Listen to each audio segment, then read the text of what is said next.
네, 8월 19일 월요일 아침 이슈 레이더 시간입니다. 박찬희 기자, 안녕하세요. 안녕하세요. 자, 주말 잘 보내셨죠? 주말에 뭐 했습니까? 주말에 그냥 집에서 좀 날이 너무 더워서 집에서 쉬었습니다. 아, 예, 좋은 전략이죠. 오늘장 핫 키워드 4개 보여주시겠습니다. 4개 뿅, 예. 원달러 환율 채권 공모주 핵심 일정 순서로 보겠습니다. 첫 번째, 원달러 환율이 이거 1,400원, 1,450원 막 이랬던 원달러 환율 어느덧 1,300원대에서도 밑으로 지금 향하고 있죠. 이번 주 전망이 어떨지 굉장히 궁금한데 전문가들 어떻게 보고 있습니까? 네, 지난 17일 원달러 환율이 1,351원에 거래를 마쳤습니다. 종가 기준 1,351원까지 내려온 것은 지난 4월 4일 이후 약 4개월 만에 처음인데요. 미국의 경기 침체 가능성이 크게 줄면서 달러화가 약세를 보였기 때문입니다. 이번 주 원달러 환율에 직접적인 영향을 미치는 이벤트들이 대거 예정되어 있는 만큼 시장 참여자들은 원달러 환율이 심리적 지지선인 1,350원을 깨고 내려올지 주목하고 있는데요. 증권가에서는 어떻게 전망하는지 제가 한번 살펴봤습니다. 미국에선 7월 FOMC 의사록과 잭슨 홀 미팅이, 한국에서는 금융통화위원회가 열리는데요. 여기서 통화정책 완화 관련 목소리가 나올 것으로 예상되는 가운데 증권가에서는 모든 일정이 끝나기 전까지는 원달러 환율이 조금 제한적인 움직임을 보일 것으로 내다봤습니다. 지난주 미국의 7월 생산자 소비자 물가지수가 전월 대비 둔화된 가운데 소매 판매 지표로 소비자의 심리가 견고하다는 점이 확인되면서 경기 침체에 대한 우려가 완화됐는데요. 이를 바탕으로 잭슨 홀 미팅에서 제롬 파월 연준 의장이 금리 인하에 대한 신호를 좀 줄 것으로 예상이 되고 있습니다.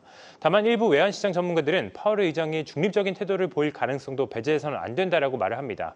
파월 의장이 물가 둔화보다 이 고용시장 둔화 우려에 좀 초점을 둔다면 시장의 기대에 반하는 결과로 이어질 수 있기 때문인데요.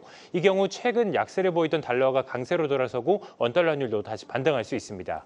이러한 우려를 반영하듯 시카고 상품거래소 페드워치에서 9월 50bp 인하 가능성은 지난주 CPI 발표 직후 54%에서 현재 25%로 절반 넘게 줄었습니다.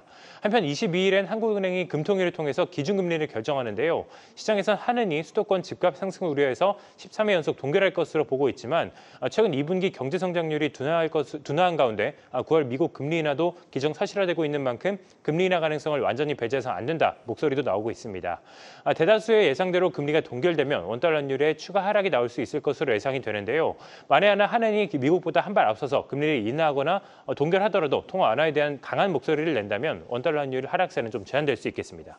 네, 그럴 것 같습니다. 일단 크게 보면 미국의 기준금리 5.5고 우리는 3.5입니다. 2%포인트 차이가 나죠. 그래서 기준금리 둘 다 인하하겠지만 미국이 더 빨리 또는 더 많이 인하할 가능성이 높습니다. 달러 약세를 중장기적으로 전문가들이 예상을 하고 있는 것 같습니다. 원달러 환율은 하락 쪽 압력을 더 받을 거다. 뭐 이런 얘기일 것 같은데 두 번째 키워드도 비슷한 맥락입니다. 채권 역시 채권의 가격과 금리는 역상관관계인데 전체적으로 기준금리 인하 움직임에 맞춰서 채권 금리가 조금 떨어지는 움직임을 보이면서 채권 개미들 많이 쏠리는 것 같아요. 어떻습니까? 맞습니다. 가격이 오를 것 같으니까. 네, 맞습니다. 앞서 이야기한 것처럼 9월 FOMC가 한 달 앞으로 다가오면서 이 금리 인하 시점도 가까워졌습니다. 만약 연준이 9월에 기준금리를 인하한다면 이는 지난 2020년 3월 이후 4년 5개월 만에 첫 인하가 되는데요. 이를 노리고 채권에 투자하는 이른바 채권 개미가 최근 부쩍 늘고 있습니다. 개인 투자자 장외 채권 순매 수익 자료를 확인해 본 결과 올해 초 2조 7천만 원에서 지난달 3조 4천만 원으로 연초 이후 7천만 원가량 늘었습니다. 6월 금리 인하 기대가 최고조에 달했던 지난 4월에는 4조 5천억 원까지 뛰기도 했습니다. 서학개미들도 채권 관련 상품에 대거 투자하고 있습니다. 최근 한 달간 만기 1년 이하 단기 미국채에 투자하는 ETF인 SGOV를 541억 원어치 순매수했고 20년물 이상 장기 미국 국채에 투자하는 ETF인 TLT도 481억 원어치 사들였습니다. 개인 투자자들이 채권에 몰린 이유는 간단합니다. 미국의 금리 인하가 임박했기 때문입니다. 이제 절세 같은 그런 이슈들도 있겠지만 이거는 좀 일부 자산가에 해당되는 이슈인데 이런 걸 제외하더라도 지금 채권 쪽에 금리가 좀 돈이 몰리고 있습니다. 서학개미들이 여기 투자하고 있는 이유를 살펴보면 금리가 임박했기 때문인데요. 보통 채권 금리와 가격은 반비례하는데 미국 금리 인하로 채권 가격이 상승하면서 발생하는 이런 차익을 노린 겁니다. 증권가에서는 채권 투자 수익률이 개별 주식 수익률에 비해서 낮다는 인식이 있지만 4년여 만에 첫 금리 인하를 앞둔 만큼 사실상 100% 확정 수익을 낼 수 있는 몇 안 되는 기회라는 점이 현재 채권 투자의 매력 포인트라고 설명하고 있습니다. 이와 함께 현재 시장에서는 이 9월 베이비 컷에 무게를 두고 있지만 한 번에 50bp를 인하하는 빅컷이 깜짝 단행된다면 큰 수익이 발생할 수 있습니다. 다만 일각에선 새로 채권 투자를 고민 중인 투자자의 경우 연준이 금리를 인하하더라도 손실을 볼 수 있어서 주의가 필요하다는 의견도 나옵니다. 현재 채권을 추종하는 상품들의 가격이 이미 50bp 인하를 선반영한 가격이기 때문입니다. 또한 채권 개미들이 주로 투자하는 것이 장기채인데 장기채 가격은 금리 변화에 더 민감하게 반응하는 만큼 기대 수익률 못지않게 리스크도 큽니다.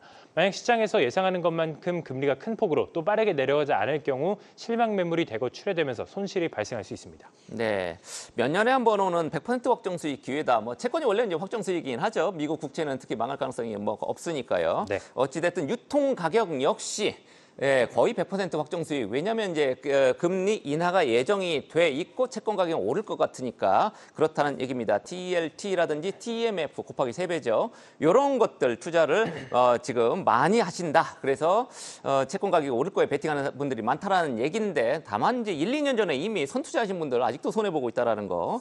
어쨌든 볕들 날이 올 겁니다. 세 번째 키워드 공모주 슈퍼위크인데 슈퍼위크가 올해 지금 벌써 몇 번째인지 모르겠습니다. 어찌됐든 이번 주에도 많죠. 맞습니다. 이번 주 6개 기업이 증시에 데뷔하는데요. 유가증권 시장 1곳, 코스닥 시장 5곳입니다. 먼저 잠시 뒤 9시면 전진건설 로봇이 유가증권 시장에 상장할 예정입니다. 전진건설 로봇은 국내외 고객사의 콘크리트 펌프카를 제조 및 판매하는 기업인데요. 국내 1위 업체입니다.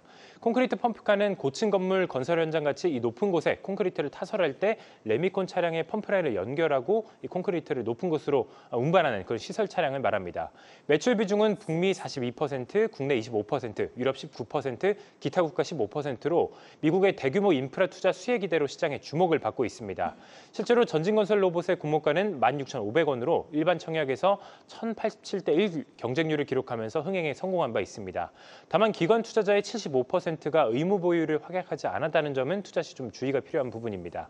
내일은 증강현실 서비스 기업 K3i와 바이오 솔루션 업체 넥스트 바이오 메디컬이 코스닥 시장에 상장합니다. 두 기업 모두 기관 투자자 미확약 물량이 많아서 상장 당일 주가 변동성이 좀 클 것으로 예상되는데요. K3i와 넥스트바이오 메디컬의 기관 미확약 물량은 각각 94.7%, 87%에 달합니다. 이 밖에 수요일에는 바이오 기업 TDS팜이, 목요일에는 시각 특수효과 업체 M832, 금요일에는 의약품 위탁 개발 및 신약 개발 기업 EN셀이 코스닥 시장에 상장할 예정입니다. 한편 이번 주에 공모 청약을 앞둔 기업도 한 곳 있는데요. 에듀테크 기업 아이스크림 미디어가 오는 21일부터 이틀간 일반 투자자를 대상으로 청약을 진행합니다. 상장일은 미정이지만 보통 일반 청약 시작부터 7거래일 뒤에 상장되는 경우가 많기 때문에 오는 30일에 상장이 될 것으로 예상이 되고 있습니다. 다만 고평가 논란도 있습니다. 희망 공모가 상단으로 계상한 시가총액이 5,251억 원이기 때문에 이는 작년 순이익 302억 원 기준 PER 17배를 웃도는 수준이기 때문에 좀 고평가 논란이 나오고 있는데요. 또한 최대 주주 지분에 대한 보호 예수 기간이 6개월로 매우 짧다는 점도 리스크로 꼽히고 있습니다. 통상 IPO 기업들의 대주주 보호 예수 기간은 평균 2년에서 3년입니다. 이 점이 상장 직후 주가에 바로 영향을 주지는 않겠지만 장기적으로 봤을 때는 주가 하락 요인이 될 수 있습니다. 네, 공모주 고평가 논란 없었던 적이 한 번도 없었던 것 같습니다. 최근 들어서. 네.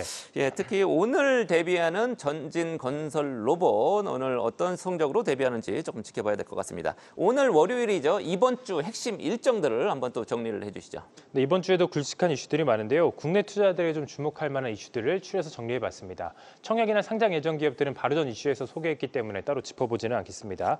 먼저 행정안전부가 전시 상황 등 국가 비상사태에 능동적으로 대처하기 위한 2024 을지연습을 오늘부터 나흘간 실시합니다. 미국에선 민주당이 차기 대선 후보 지명을 위한 2024 전당대회를 시카고에서 나흘간 개최합니다. 또한 미국의 7월 경기 선행지수와 중국의 7월 외국인 직접 투자가 발표됩니다.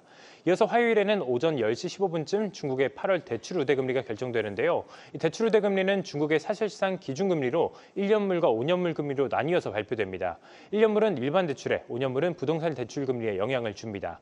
수요일에는 7월 FOMC 의사록이 공개되는데요. 최근 발표된 미국의 7월 경제 지표가 경기 침체 우려를 완화시킨 만큼 통화정책 관련 문구가 비둘기파적인 표현으로 수정될지 주목해볼 필요가 있겠습니다.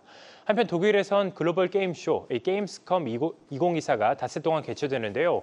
지난해 말 기존 북미 지역 최대 게임 행사였던 E3가 28년 만에 폐지를 결정하면서 올해부터 게임스컴이 북미 유럽 지역에서 최대 규모의 게임 행사로 자리매김했습니다.